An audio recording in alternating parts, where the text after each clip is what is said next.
India जो है वो हमेशा जो है वो अपनी प्रोग्रेस जो है वो देना चाह रहा होता है, हमेशा डेवलपमेंट की तरफ उसकी सोच है।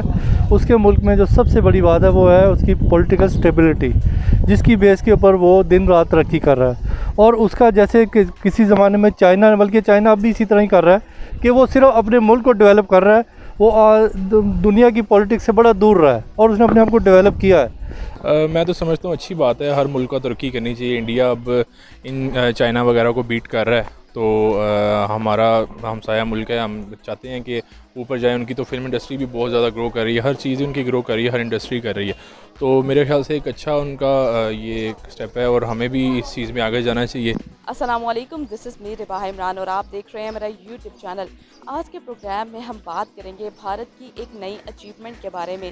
भारत ने डिजिटल ट्रांजैक्शन के मामले में चाइना और यूएसए, जो कि पूरी दुनिया में सुपर पावर की हैसियत रखते हैं, इनको बीट करके ग्लोबल लीडर बन गया है। इस हवाले से आज हम पाकिस्तानी अवाम से गुफ्तगू करेंगे कि वो भारत की इस अचीवमेंट में क्या राय रखते हैं। आप भी जानिए, मेरे साथ रहिए।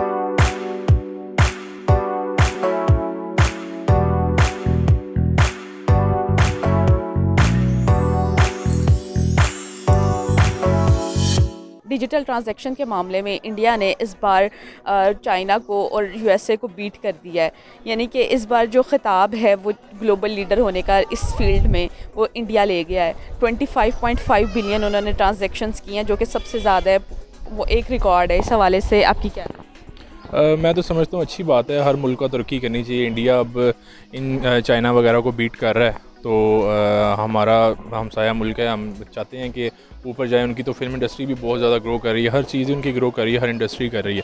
तो मेरे ख्याल से एक अच्छा उनका ये एक स्टेप है और हमें भी इस चीज़ में आगे जाना चाहिए, इनको बीट करना चाहिए इस चीज़ को।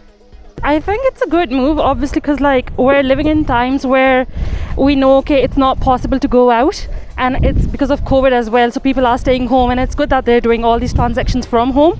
और बहुत अच्छी बात है, good for them. हाँ, ड्यूरिंग कोविड ये तो सबको पता है कि इंडिया जो है वो ग्रोइंग इकोनॉमी है वर्ल्ड की, वो इस तरफ जा रही है कि वो वर्ल्ड को लीड करेगी। इसी तरह को देखते हुए उन्होंने जो डिजिटल ट्रांजैक्शंस में उन्होंने जो की हैं वो उसी की तरह के कोविड में नहीं, वो दूसरा ट्रांजैक्शन जो इवन होती है रुपीज़ में या डॉलर्स में या हार्ड मनी में होती, वो नहीं हुई। तो डिजिटल ट्रांजैक्शन उन्होंने की है तो वो ऊपर गए हैं। इंडिया जो है वो हमेशा जो है वो अपनी प्रोग्रेस जो है वो देना चाह रहा होता है, हमेशा डेवलपमेंट की तरफ उसकी सोच है। उसके मुल्क में जो सबसे बड़ी बात है वो है उसकी पॉलिटिकल स्टेबिलिटी, जिसकी बेस के ऊपर वो दिन रात तरक्की कर रहा है। और उसका जैसे कि किसी ज़माने में चाइना, बल्कि चाइना अब भी इसी तरह ही कर रहा है कि वो सिर्फ अपने मुल्क को डेवलप कर रहा है, वो दुनिया की पॉलिटिक्स से बड़ा दूर रहा है और उसने अपने आप को डेवलप किया है। अब इंडिया भी उसी को फोकस करते हुए, उसी को कॉपी करते हुए ये काम कर रहा है और दिन रात सिर्फ अपनी इंडस्ट्री और इसके स्पेशली आईटी सॉफ्टवेयर के अंदर उसके अंदर बहुत ज़्यादा डेवलपमेंट कर रहा है, जिसकी वजह से वो ज़ाहिर है अपना रेवेन्यू जनरेट कर रहा है और बिज़नेस कर रहा है। वो हमारे यहाँ ऐसा ये सिस्टम नहीं है।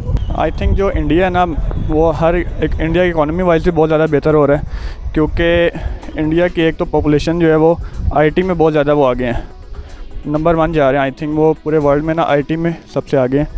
इस वजह से मेरे ख्याल में डिजिटल में वो सबसे आगे चले गए हैं। सर दूसरा परफॉर्मेंस जो है ना, वहाँ पे स्टडी जो सबसे ज़्यादा स्टूडेंट्स जो है ना वो आईटी में आगे जा रहे हैं।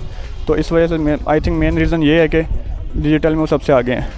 अच्छा, फर्स्ट ऑफ ऑल तो ये कि एक तो ये पेंडेमिक की वजह से सारे डायमेंशन चेंज हुए हैं, जिसकी वजह से हमारा ट्रेड और जो इन आउट जो इनकी बिज़नेस के डायमेंशन है वो भी चेंज हुए हैं पेंडेमिक की वजह से। ठीक है, चाइना का क्योंकि कोविड का वहीं से ओरिजिनेट हुआ, तो शायद कहीं ना कहीं वो भी एक फैक्टर था कि उनका ब्लॉकेज आई है ओवरऑल वर्ल्ड के साथ उनका लेन देन में। इंडिया का बेसिकली रशिया के साथ आजकल जो कॉन्टैक्ट्स हैं वो ज़्यादा हो रहे हैं, उस वजह से भी थोड़ा, और यूएसए में भी उनके थोड़े से फ्रांस के साथ उनकी प्रोडक्ट्स आना जाना उधर स्टार्ट हो, इसलिए डिजिटल मार्केटिंग। इसलिए देखें, अगर इंडिया ने कुछ स्ट्रगल किया है तो उसने बीट किया है। मसला ये नहीं है, मसला मैं जहाँ तक मेरा पॉइंट ऑफ व्यू है कि पाकिस्तान को भी कुछ ना कुछ किसी एक फील्ड में आगे जाना चाहिए। पाकिस्तान की कोई फील्ड देख लें, हम सबसे पीछे हैं।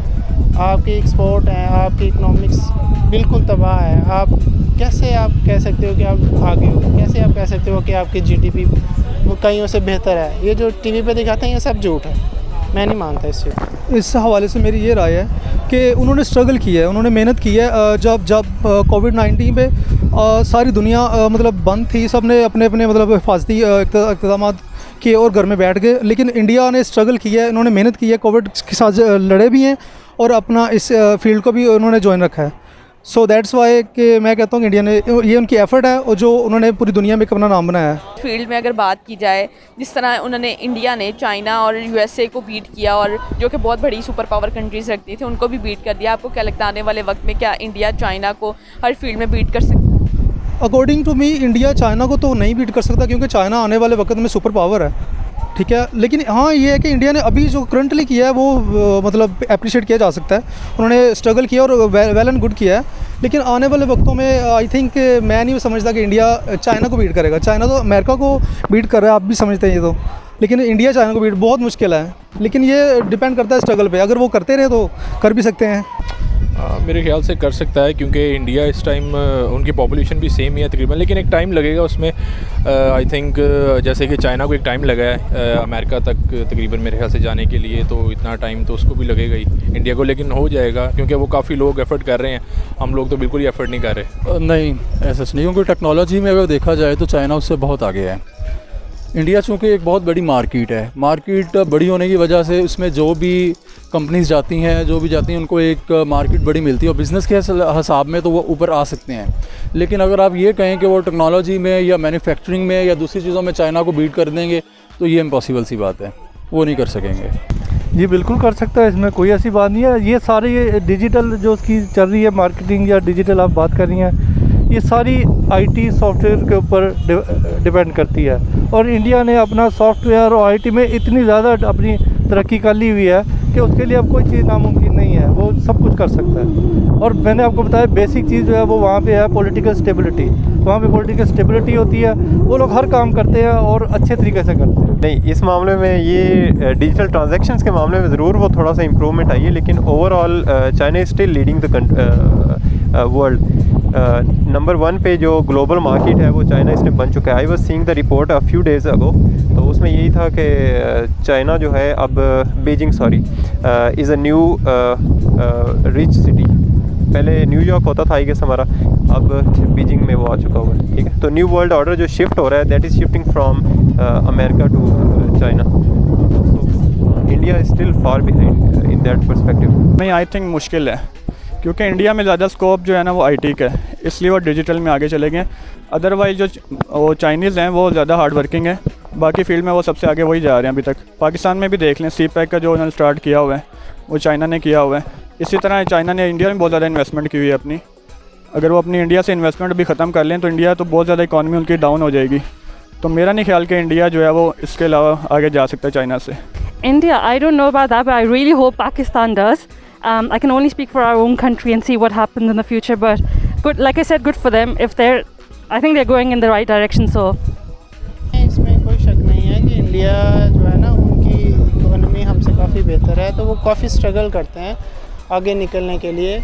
तो इसमें कोई शक नहीं है। वो हम जैसे मैं बाहर जाता हूँ, मैं गल्फ़ में सेफ्टी इंजीनियर हूँ, तो हम जहाँ पे जाते हैं वहाँ पे इंडिया की मेन पावर पाकिस्तान की मेन पावर से ज़्यादा होती है।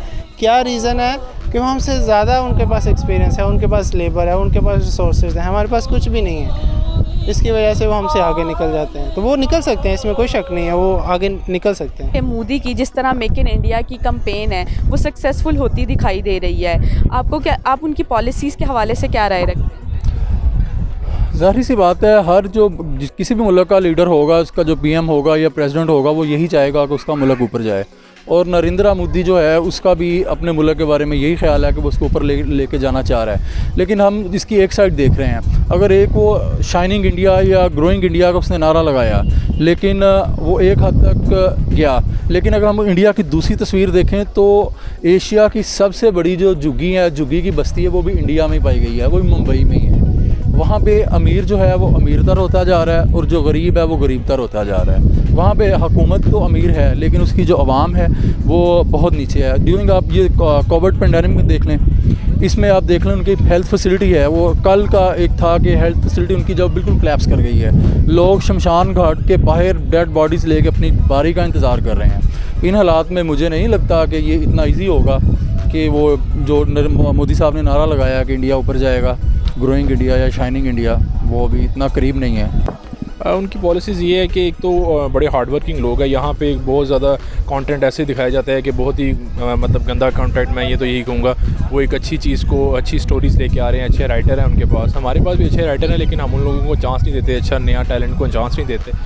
तो मेरे ख्याल से कि नए टैलेंट को चांस देना चाहिए, तो फिर ही कोई अच्छा बदलाव आ सकेगा। पॉलिसी जो है वो मुहिब वतन लोग हैं, वो अपनी कौम को, अपने मुल्क को तरजीह देते हैं और उनको उनकी सारा उठना बैठना ओढ़ना बिछोना सिर्फ उनका अपना मुल्क है।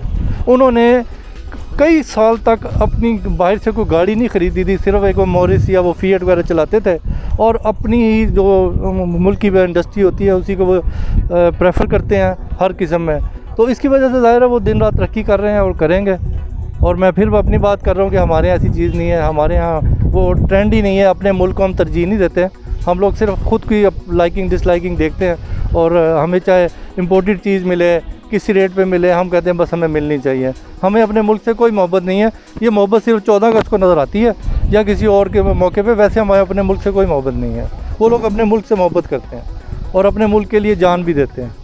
ये वजह वो तरक्की कर रहे हैं। अकॉर्डिंग टू मी, जिस तरह मोदी और उसकी पार्टी स्ट्रगल कर रही है मेकिंग इंडिया पे, तो नज़र तो ये आ रहा है कि वो आगे आने वाले नेक्स्ट ईयर में भी इलेक्शन में वो सक्सेसफुल होंगे और इससे हमें भी सबक सीखना चाहिए पाकिस्तान को, मेकिंग पाकिस्तान के अकॉर्डिंग टू, कि हमें भी इस तरह एफर्ट करनी चाहिए और अपने मुल्क को जो है ना वो बेहतर बनाना चाहिए। देखें, ये बड़ी अच्छी बात है और जब आपकी सारी चीज़ें आप अपने घर में बनाना शुरू कर देते हैं ना, तो फिर आपके बहुत पैसे सेव होते हैं। अब जो चीज़ें हम चाइना से ले रहे हैं या बाहर के मुल्कों से ले रहे हैं, उस पर आपको पता है कितना ज़्यादा उस पर ख़र्चा आता है, उसके आने जाने में भी और वो चीज़ों की कॉस्ट भी, और फिर जो फ़ायदा होता है वो उन्हीं लोगों को होता है। जब हमारी यहाँ पे प्रोडक्शन अपनी होगी, उसके फिर आप देखें ना कि कितना ज़्यादा आपका रोज़गार बढ़ जाएगा, आपके पास मौके होंगे, फिर वो जो चीज़ें यहाँ पे बनाएंगे उनका रिस्क चलेगा, फिर जो उसको डिस्ट्रीब्यूट करेंगे उनका रिस्क चलेगा, फिर उस पर कमीशन प्रॉफिट सब कुछ पाकिस्तान को बचेगा। ये मोदी ने जो किया है ये इधर वाले को भी करना चाहिए। जी तो नाज़रीन, मैं उम्मीद करती हूँ मेरा आज का प्रोग्राम आपको बेहद पसंद आएगा। ताकि मज़ीद वीडियोस देखने के लिए देखते रहिए मेरा यूट्यूब चैनल और अगर आपको मेरी वीडियो पसंद आई इसे ज़्यादा से ज़्यादा शेयर करें। Thank you so much.